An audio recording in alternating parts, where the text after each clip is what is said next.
The Batman नाम में वजन है।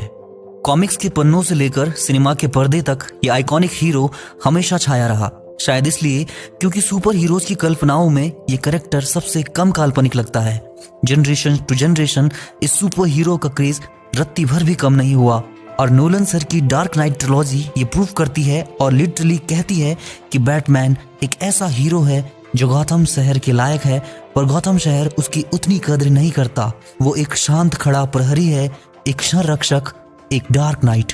क्रिश्चियन बेल ने बैटमैन को वैसे ही प्ले किया जैसे मशीनिस्ट मूवी में ट्रेवर रेंजेक के कैरेक्टर को, प्रेस्टीज में एल्फ्रेड बॉर्डन और हॉस्टाइल में कैप्टन जोसेफ।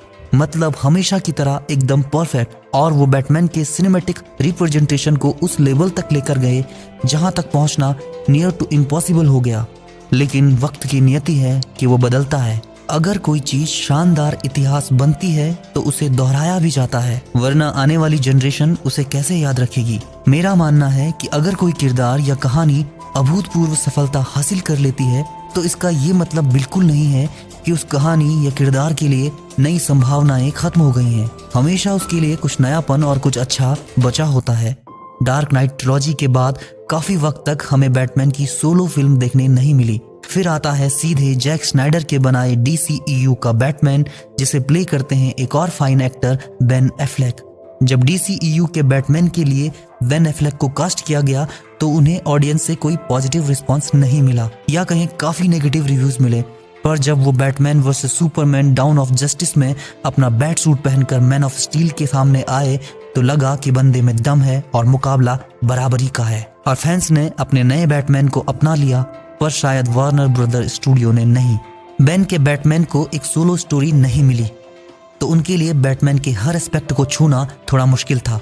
फिर भी ये DCEU का बैटमैन फैंस के बीच पॉजिटिवली पॉपुलर रहा क्योंकि वो डार्क है, मस्कुलर है, ब्रूटल है और काफी हद तक कॉमिक एक्यूरेट है। बैटमैन वर्सेस सुपरमैन में बैटमैन का appearance, comic book inspired cinematic shots, movie का डार्क इंटेंस टोन, हमारे आइकॉनिक हेनरी कैविल का सुपरमैन, सब कुछ फैंस के दिल को छू गया। इस बैटमैन को लिखा ही इस तरह गया था कि उसके एडवेंचर गॉथम शहर के दायरे से बाहर और यूनिवर्सल लेवल के थे। वो आर्खम असाइलम के किसी ह्यूमन लाइक विलेन से नहीं लड़ा, वो पहले सुपरमैन को रोकने निकला और फिर स्टीफन वुल्फ से टकराया और कहानी के अंत में उसके सामने था डार्क साइड, जिसके लिए किसी प्लेनेट को तबाह कर देना बस उसके प्लान का एक छोटा सा हिस्सा हो सकता है। ये बात और है कि मैन ऑफ स्टील से शुरू हुई DCEU की कहानी बैटमैन वर्सेस सुपरमैन तक शानदार रही। और हाँ, यहाँ बैटमैन वर्सेस सुपरमैन के एक्सटेंडेड वर्जन की बात हो रही है। फिर इसके बाद आई जस्टिस लीग, DCEU का सबसे बड़ा सुपर हीरो असेंबल इवेंट। पर इस कहानी की किस्मत ने वहां से गलत मोड़ ले लिया, जहां से कहानी सुनाने वाले को इस कहानी को अधूरी छोड़ के जाना पड़ा।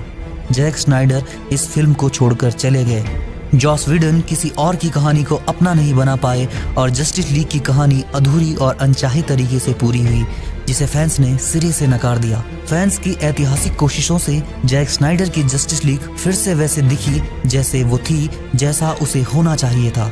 पर कहानी अभी भी अधूरी है, जस्टिस लीग की भी और उसके बैटमैन की भी। और यही बैटमैन की सोलो स्टोरी और एक अलग फिल्म की उम्मीद खत्म हो गई। जब बैटमैन की स्टोरी यहाँ उलझ गई तो वार्नर ब्रदर्स ने एक नए यूनिवर्स में उसे एक नए सिरे से शुरू किया और अब हमें देखने को मिली द बैटमैन। इस फिल्म के अनाउंसमेंट से ही फैंस डिसअपॉइंटेड थे और जब रॉबर्ट पैटिंसन को एज अ बैटमैन कास्ट किया गया तो सोशल मीडिया पर इसके खिलाफ कमेंट्स की बाढ़ सी आ गई। ये तब भी हुआ था जब हेथ लेजर को जोकर के लिए कास्ट किया गया और बेन एफ्लेक को बैटमैन के लिए। इन्हीं की तरह कोर फैंस रॉबर्ट पैटिंसन को भी मौका नहीं देना चाहते थे। उन्हें लगा कि ट्विलाइट सागा का ये चॉकलेटी बॉय क्या ही बैटमैन बनेगा।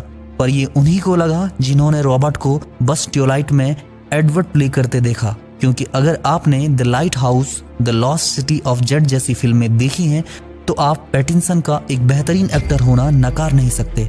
खैर, इसके बाद आया द बैटमैन का टीजर और ट्रेलर और उसमें कुछ इस तरह के शॉट्स।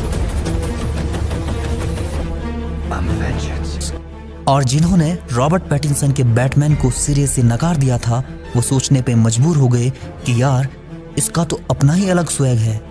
द बैटमैन आ गई है, पर हिंदी ऑडियंस से उसे उतना रिस्पांस नहीं मिला जितना वो डिजर्व करती थी।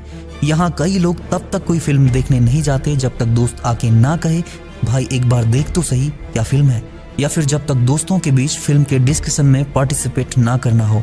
खैर, द बैटमैन अपने तरह की सबसे अलग और अपने तरह की one of the best Batman film है। यहाँ क्रिश्चियन बेल, बेन एफ्लेक और पैटिंसन के बैटमैन के कंपैरिजन का सवाल ही पैदा नहीं होता, क्योंकि ये तीनों अपने यूनिवर्स और टाइमलाइन में एकदम परफेक्ट हैं। हालांकि अभी रॉबर्ट पैटिंसन ने अपने आप को उस तरह एज अ बैटमैन स्टेब्लिश नहीं किया है, लेकिन यकीन मानिए ये एक बेहतरीन शुरुआत है। ये बैटमैन यंग है, ब्रूटल है, एक ट्रू डिटेक्टिव है। वो गौथम शहर को और खुद को संभालना सीख रहा है। वो गलतियां भी करता है, पर अब उसका खौफ गौतम के अपराधियों में घर कर रहा है। फिल्म के शॉट्स इतने कॉमिक एक्यूरेट हैं कि देखते हुए लगता है जैसे आप कॉमिक के पन्नों को पलट रहे हैं। वाकई मैट रीव्स ने कमाल कर दिया। बेशक हम हेनरी कैविल के सुपरमैन और बेन एफ्लेक के बैटमैन के डुओ को DCEU में बेसब्री से चाहते हैं, पर एक अलग बैटमैन की कहानी के तौर पर द बैटमैन एक बेहतरीन फिल्म है। रॉबर्ट पैटिंसन ने खुद को प्रूव किया है और इसमें कोई शक नहीं। मैं हमेशा कहता हूँ कि अगर कोई करतब कर सके तो उसे एक मौका दो। एक मौका देना दूसरों को और खुद को, यही हीरो वाली बात है, क्योंकि हीरोज यही करते हैं। आप देख रहे थे हीरोज हिंदी।